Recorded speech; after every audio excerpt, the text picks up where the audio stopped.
శత్రువు యొక్క పన్నాగం. ఏ పన్నాగం? శత్రువు యొక్క పన్నాగం.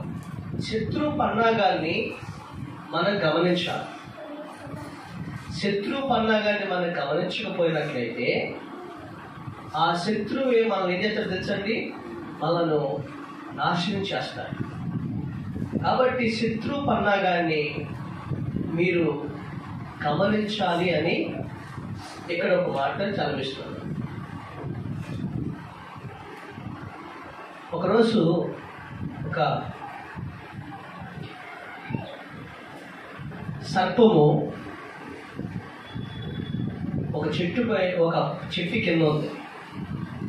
చెట్టు కింద ఉంటే ఆ చెట్టు పైన చాలా పక్షులు గూడు కట్టుకొని నివాసం చేస్తున్నాయి. పిల్ల పాపలతో చాలా సంతోషంగా వాళ్ళ సంతతిని అభివృద్ధి చేసుకుంటూ ఆ చెట్టు అంతా కూడా పక్షి గూళ్ళతో పక్షి పిల్లలతో పచ్చగా సంతోషంగా ఆనందంగా ఉన్నాయి. అయితే ఆ చెట్టు కింద ఉన్న పొట్టు ఉంది. ఆ పొట్టులో పాము ఉంది. ఆ పాము ఒకరోజు ఈ పక్షులన్నీ కూడా ఉంటే ఈ సర్పము ఆ పక్షులతో ఒక మాట అంది. ఇదిటప్పుడు మిత్రమా, నేను మీకులాగా ఆహారాన్ని సంపాదించుకోలేదు కదా, నేను కూడా మీతో ఇక్కడ మీ పిల్లలకి కాపలా ఉంటాను. నేను కింద మీ పిల్లలకి క్షేమకరంగా ఉంటాను. ఏ నక్క కానీ ఏ తోడేలు కానీ ఏమన్నా పైకి ఎక్కడ నేను కాపలా ఉంటాను. నాకు కూడా మీ ఆహారం తీసుకొచ్చి పెట్టరా అని అడిగాను. సరే అని ఒక పక్షులు ఉంటాయి కదా, చిన్న వయసులో ఉన్న పక్షులు ఉంటాయి కదా, అవన్నీ ఓకే కోరుకున్నాయి. అయితే ఒక వృద్ధ పక్షులు పెద్ద పక్షులు ఉంటే అవి ఏమని అంటే, వద్దు, అది క్రూరమైన విశ్వ సర్పం, అది దాంతో మనకు చెలివి వద్దు, దాంతో మనకి స్నేహం వద్దు, చాలా జాగ్రత్తగా ఉండాలి అంటే, ఏమయ్యా ఎప్పుడు పూర్వం మాటలు చెప్తే ఇప్పుడు టెక్నాలజీ ఎంత పెరిగిపోయింది, అదే పెద్దలు చెప్తే ఏమన్నా చెప్పండి. నీకేం తెలుసు? యూట్యూబ్లో మేము చూసి చెప్పలేదా? నీకేం తెలుసు మా చదువు గురించి, నీకేం తెలుసు మా గురించి అని సింపుల్ ఏం చెప్తే చెప్పండి. కూరలో అందులో చెప్పండి. అనే వాళ్ళు తీసి తల్లిదండ్రుల మాటలు పడేస్తారు ఇలా, లేదా దేవుడి మాటలు కూడా పడేస్తారు. అయితే ఈ వృద్ధ పక్షి ఇక్కడ వినిపించకపోతే లేదు మన భోజనం తీసుకుంటే మా పిల్లలకి కాపలా ఉంటాడు అని ఇవన్నీ ఒప్పించినాయి ఈ పక్షులను. సరే మీ ఇష్టం, కానీ మంచిది కాదని వృద్ధ పక్షి చెప్పింది. ఆ తర్వాత ఈ వేటకి వెళ్తున్నాయి, ఈ పక్షులన్నీ వస్తున్నాయి. అలా కొంతకాలం గడిచిన తర్వాత ఆ గూట్లో ఉన్న గుడ్లు అరిచిపోతున్నాయి. వారి సంతతి పిల్లలు ఉన్నాయి చూసినా, పిల్లల్ని అరిచిపోతున్నాయి. ఏమైందో అర్థం కావట్లా. రోజు సంతతి ఏమైపోతుంది? తగ్గిపోతుంది. మీకు అర్థం కాక మిత్రమా ఏమవుతుంది అని అంటే, ఈ సర్పం అంటుంది, నేను ఇక్కడే ఉన్నాను, అసలు ఎవరు రావట్లేదు, ఒకవేళ నేను పొట్టులోకి వెళ్ళిన నగ్గర వస్తుందేమో అని సాకులు చెప్తూ ఉంది.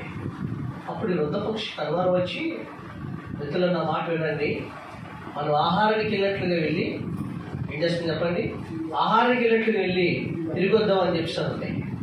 అప్పుడు ఇవన్నీ కూడా ఉదయాన్నే ఆహారానికి వెళ్ళిపోయినాయి. మిత్రమా జాగ్రత్త చూడు, గుడ్లో కరిగిపోతున్నాయి అని సర్పాన్ని కూడా చెప్పి అది ఆహారానికి వెళ్ళిపోయినాయి. ఆహారానికి వెళ్ళిపోయిన తర్వాత వెళ్ళి మరలా వెళ్ళినట్లుగా వెళ్ళి ఒక అర్ధగంట తర్వాత ఏం చేసింది, మనం తిరిగి వస్తున్న సమయానికి ఇది పొట్టులో నుంచి మెల్లగా చెట్టు మీదకి ఎక్కి ఆ చెట్టులో ఉన్నట్టు ఆ పోయినట్టు గూడులో ఉన్న గుడ్లోనే ఆ గుడ్డను తినేస్తాం. ఏంటి ఏం చేస్తాం చెప్పండి, తినేస్తాం. అప్పుడు పక్షులు వచ్చి, ఒరే నమ్మక ద్రోహి అంటే అంటారా ఏమని చెప్పండి, అరే నమ్మక ద్రోహి, నీవు ఎంత పని చేస్తావా, నీకు మేము కష్టపడి ఆహారం తీసుకొని సంపాదిస్తున్నాం, నీవు వచ్చి మా గుడ్లన్నీ కూడా మా సంతతిని నరించేస్తున్నావా అని అంటే అంది. నేనే తింటున్నా, నేనే ఎన్ని తినేసా, ఏం చేస్తారు మీరు, మిమ్మల్ని కూడా చంపేస్తా అంటదేది సర్పం. అప్పుడు ఏం చేస్తే ఈ పక్షులు ఏం చేయలేవు కదా. మృదుపక్షులు నేను చెప్పాను కదా, అది ఎప్పటికైనా విషసర్పమే, దాంతో ప్రమాదం అని చెప్పాను కదా. అప్పుడు ఇవన్నీ కూడా అవును క్షమించండి, మేము తెలియక మాట్లాడామో, మీకు ఎన్నో అనుభవాలు ఉన్నాయి, ఏం చేయాలో పరిష్కారం ఆలోచించినప్పుడు వృద్ధపక్షం పనిచేసింది. పరిష్కారం ఆలోచిద్దాం పదండి అని ఎగురుకుంటా వెళ్ళే వారికి ఒక నదిలో రాజుగారి కుమార్తె పనికత్తులు స్నానం ఆచరిస్తూ ఉన్నారు. ఆ స్నానం ఆచరిస్తున్నప్పుడు ఒడ్డున బంగారపు హారం ఒకటి, తర్వాత మరి ఆ వస్త్రాలు మార్చుకుని మళ్ళీ వస్త్రాలు కట్టుకోవటానికి ఏమంటా ఆ వస్త్రాలు మార్చుకుని ఆ వస్త్రాలు కట్టుకోవటానికి ఇంకొక మళ్ళీ బట్టలు తెచ్చుకున్నారు కదా, ఆ వస్త్రాలు అవన్నీ కూడా ఒడ్లు పెట్టి వీళ్ళు స్నానం ఆచరిస్తున్న జలకలాడతారంటారు కదా, అలా జలకలాడుతూ ఉన్న సమయంలో ఏం జరిగిందంటే ఈ వస్త్రాల దగ్గర బంగారం దగ్గర భటుల్ని కాపలాగా వచ్చారు. ఈ పక్షులన్నీ వెళ్తూ ఏం చేసిందంటే ఒక పక్షి ఆ బంగారపు హారాన్ని ఏం చేసింది, వజ్రాల హారాన్ని అది ముక్కుతో పట్టుకుంది. నోటు పట్టుకున్నారు. ఈ బట్లు అన్నారు ఆగన్నాడు. ఈ బట్లు చూస్తూ ఉండగా ఈ రాణి చూసింది, పట్టుకోండి అంటుంది.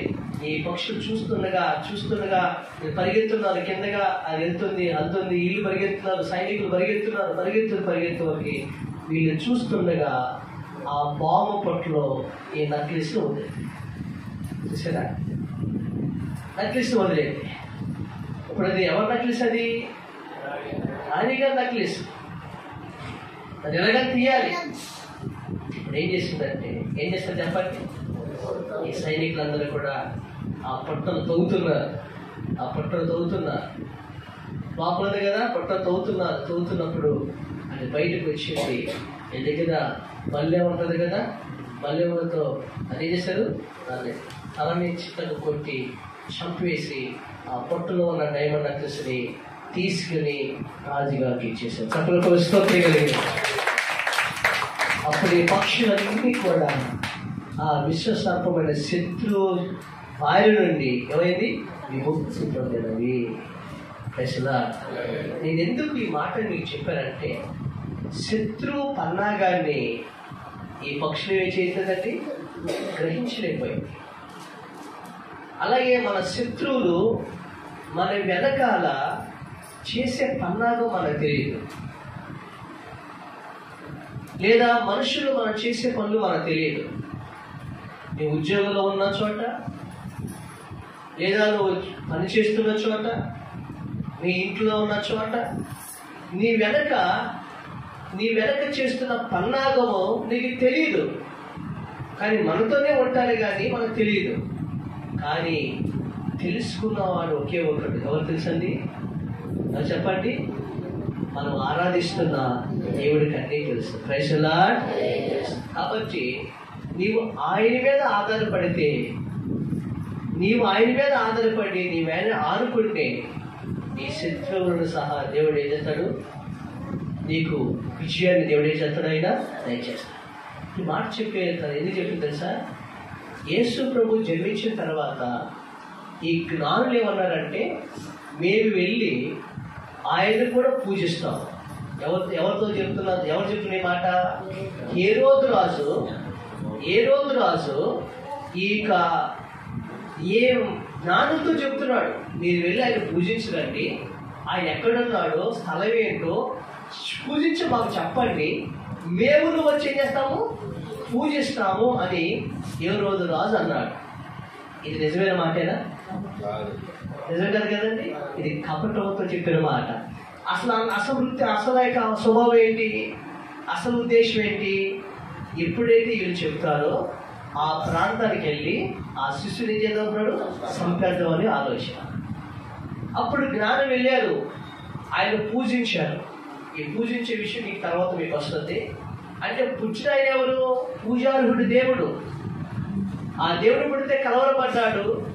ఆ దేవుడు అంటే ఇతనికి నష్టం వస్తుంది కాబట్టి ఇతను చంపాలని, దేవుడిని చంపాలని ప్రయత్నం చేస్తున్నాడు.